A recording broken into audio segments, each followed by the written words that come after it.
तो देखिए, वेनेजुएला में 1 मिनट के भीतर आए 2 शक्तिशाली भूकंपों ने भारी तबाही मचा दी है। राजधानी काराकास समेत कई शहरों में इमारतें ढहने और बड़े नुकसान की खबरें सामने आ रही हैं। पहले भूकंप की तीव्रता 7.1 और दूसरे भूकंप की तीव्रता 7.5 मापी गई, जिससे पूरे देश में दहशत फैल गई है।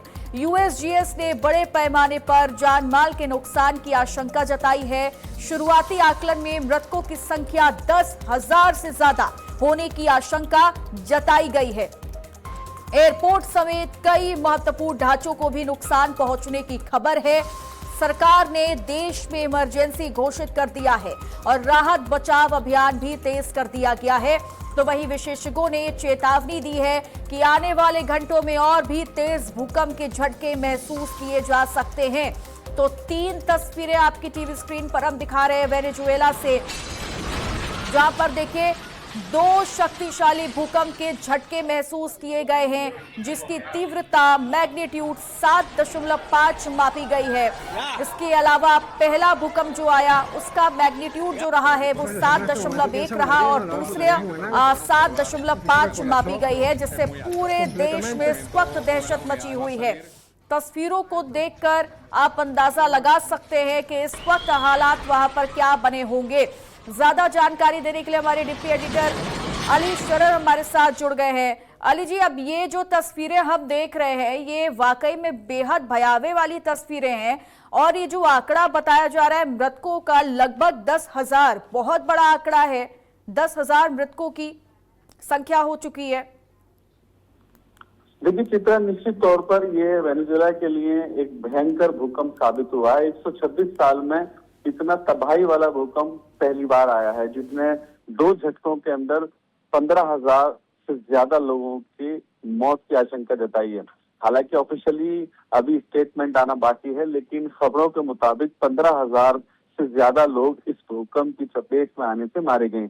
बड़ी बड़ी इमारतें जो गगन चूमती इमारतें थी वो जमींदोज हो गई हैं। मात्र 39 सेकंड के अंदर जो सबसे भयंकर भूकंप नापा गया है वो 7.5 नापा गया है, जिसमें सबसे बड़ी तबाही मचाई है। और ये तबाही राजधानी जो वेनेजुएला की है कराकस, वहां सबसे ज्यादा तबाही हुई है। हालांकि अभी भी बचाव कार्य जारी है, कोशिश की जा रही है कि लोगों की जिंदगी बचा ली जाए, लेकिन करीब 22 घंटे से ज्यादा का समय बीत चुका है। इसलिए ये अंदाजा लगाया जा रहा है कि जो जमीन के अंदर दबे हुए लोग हैं उनका बचना नामुमकिन है। हालांकि कोशिश पूरी तरह से की जा रही है, बचाव कार्य जारी है। चित्रा, ठीक है, चूंकि कहा जा रहा है कि भी आने वाले वक्त में भूकंप के झटके और आ सकते हैं और भी महसूस किया जा सकता है, तो इस लिहाज से बेहद बड़ी परेशानियां भी होंगी कि किस तरीके से राहत बचाव कार्य किया जाए, जो लोग फंसे हुए हैं उन्हें बाहर निकाला जाए और यहाँ पर जो लोग इस वक्त सेफ हैं उन्हें कैसे सुरक्षित स्थानों पर शिफ्ट किया जा रहा है।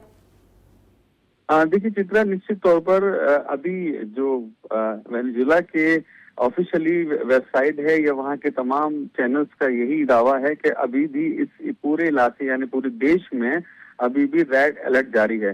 करीब 3.25 करोड़ की आबादी का देश है जो कि दक्षिणी अमेरिका के बिल्कुल निकट है।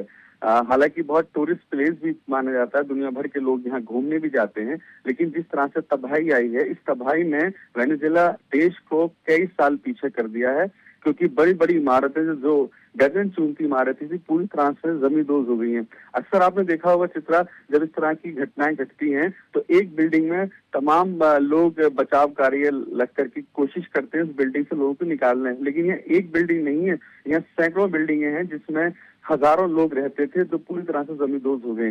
इसलिए इस सदी का सबसे बड़ा ये भूकंप माना जा रहा है और यही अंदाजा लगाया जा रहा है कि इस भूकंप ने अब तक की सबसे बड़ी तबाही मचाई है। चित्रा, शुक्रिया आपका तमाम जानकारी देने के लिए। तो तस्वीरें भी हम लगातार आपको वेनेजुएला से दिखा रहे हैं, जहां पर आज देखिए 2 बड़े झटके भूकंप के महसूस किए गए हैं, जिसका मैग्नीट्यूड जो है वो काफी ज्यादा हाई रहा है, यानी 7.1 और दूसरा 7.5 मैग्नीट्यूड भूकंप का।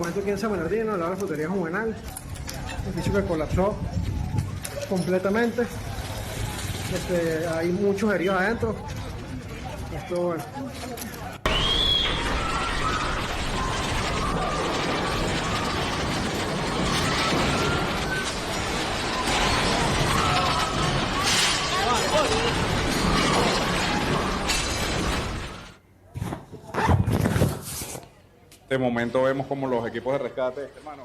Ya.